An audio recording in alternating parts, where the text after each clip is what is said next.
La atmósfera en el interior de la vetusta y majestuosa residencia de la familia Olmos se había transformado de repente en una sustancia densa, casi sólida y asfixiante, impregnada profundamente del olor acre de los medicamentos de hospital y del polvo invisible de una tradición centenaria que se negaba a morir a pesar de las ruinas morales que la rodeaban. Delfino, el patriarca cuya figura antes imponente y temida ahora se desdibujaba trágicamente tras la fragilidad extrema de una enfermedad cardíaca que amenazaba su existencia, permanecía sentado con una rigidez monárquica en su viejo sillón de terciopelo desgastado, observando con una severidad antigua y juiciosa a su nieta Julia. Para los ojos cansados de Delfino, el mundo todavía se dividía sin matices en líneas rectas de honor inmaculado y pecado vergonzoso, y el embarazo inesperado de Julia no era simplemente una circunstancia biológica de la juventud, sino una mancha profunda y pegajosa, que amenazaba con oscurecer irremediablemente el legado de su apellido, antes de que sus propios ojos se cerraran para siempre en la oscuridad del sepulcro. Julia, por su parte, sentía que las paredes decoradas con retratos de antepasados severos se cerraban sobre sus hombros como las rejas oxidadas de una prisión invisible, mientras su corazón latía con un ritmo frenético y doloroso, alimentado por un miedo puro y una repugnancia visceral que le quemaba las entrañas. La presencia de Julian en la entrada principal de la casa, vestido con una camisa blanca de una pulcritud cínica y una máscara de falso arrepentimiento perfectamente estudiada, que ocultaba su verdadera naturaleza de depredador emocional, era el catalizador inevitable de una tragedia que estaba a punto de estallar con la fuerza de un volcán largamente contenido en el pecho oprimido de la joven mujer. Julián avanzó hacia el centro de la estancia con la confianza arrogante de quien se sabe poseedor de las cartas ganadoras en un juego de sombras, silencios y manipulaciones perversas. Su sonrisa, que para los ojos cansados y desesperadamente cegados de Delfino parecía un noble gesto de humildad cristiana y compromiso varonil, para Julia representaba el recordatorio constante de su humillación más profunda. Julián se inclinó con una sumisión fingida ante el anciano convaleciente, pidiendo perdón con palabras melosas, calculadas y ensayadas 1000 veces frente al espejo de su propia bajeza, prometiendo solemnemente que su única e inquebrantable intención era reparar el daño causado a la honra de Julia a través del vínculo sagrado del matrimonio frente al altar. Delfino, conmovido hasta las lágrimas por lo que su ingenuidad creía era un acto de caballerosidad redentora, asintió con la cabeza pesada, declarando con voz temblorosa que Julián sería bienvenido nuevamente en el seno de la familia si cumplía con su palabra de hombre de honor. Sin embargo, en un instante fugaz de descuido del abuelo, Julián se inclinó peligrosamente hacia el oído de Julia, susurrando amenazas gélidas que le helaron la sangre y le paralizaron el alma. Le advirtió con un susurro cargado de veneno que si no aceptaba la farsa de la boda y si no se sometía por completo a sus órdenes sin cuestionar, él mismo se encargaría personalmente de revelar secretos distorsionados que la harían quedar como una mujer indigna y perdida ante los ojos de toda la vecindad, o peor aún, que la obligaría por la fuerza a deshacerse del niño que llevaba en su vientre para evitar que él tuviera que cargar con una responsabilidad que en el fondo despreciaba con cada fibra de su ser egoísta.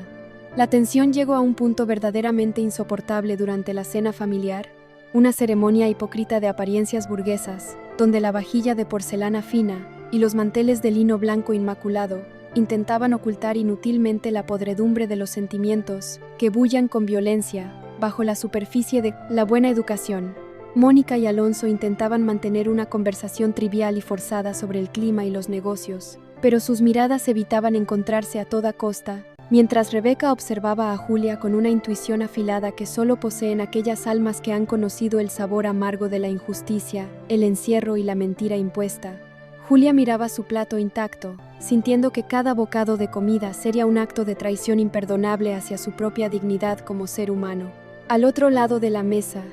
Julián se comportaba con una soltura que resultaba insultante, bromeando con Alonso sobre el futuro y asegurándole al abuelo Delfino que la panadería sería un negocio próspero y glorioso bajo su dirección conjunta, presentándose como el salvador de una estirpe que él mismo estaba ayudando a destruir desde adentro. El cinismo de Julián era tan absoluto, tan denso y tan oscuro, que Julia sintió una oleada de náusea visceral que no tenía nada que ver con sus náuseas matutinas de mujer embarazada, sino con el asco moral más profundo de verse rodeada por una red de mentiras que su propio abuelo, el hombre que debería protegerla, estaba ayudando a tejer por una malentendida y caduca noción del decoro familiar y la vergüenza social. De repente, el silencio tenso de la cena se rompió no con un grito histérico, sino con el sonido seco y metálico de los cubiertos de Julia golpeando la mesa de caoba con una determinación desesperada. La joven se puso de pie, con el rostro pálido como la cera pero con los ojos encendidos por una llama de rebeldía sagrada que nadie en esa casa había visto jamás en sus años de sumisión. Ignorando las advertencias silenciosas de Mónica y las miradas de reproche autoritario de Delfino, Julia señaló con el dedo acusador a Julián, desenmascarando su hipocresía criminal con una voz que vibró de dolor acumulado y una valentía nacida del abismo. Le gritó con toda la fuerza de sus pulmones que él no era más que un cobarde, un miserable y un manipulador sin escrúpulos que había intentado chantajearla incluso minutos antes de entrar a esa sala de banquetes. Julia reveló ante el asombro paralizante de todos los comensales que Julián no la amaba ni nunca la había amado, que solo buscaba el control absoluto y la seguridad económica que la familia Olmos podía brindarle para sus vicios, y que sus amenazas recientes sobre el destino del embarazo eran la prueba definitiva de su bajeza moral más absoluta. La verdad, cruda, desnuda y sin adornos literarios, cayó sobre la mesa, como un cristal fino rompiéndose en 1000 pedazos irreconciliables, dejando a Mónica, Alonso y Delfino paralizados por la magnitud de la confesión que desgarraba el velo de la farsa familiar. Delfino, impactado de manera visceral por la vehemencia de su nieta y por la visión repentina de la verdadera naturaleza de Julián, que finalmente comenzaba a filtrarse a través de sus espesos prejuicios de clase, intentó levantarse de su silla para exigir una explicación o para imponer su voluntad marchita, pero su corazón, ya debilitado por décadas de amarguras, orgullos malentendidos y enfermedades crónicas, no pudo soportar la intensidad sobrehumana del momento.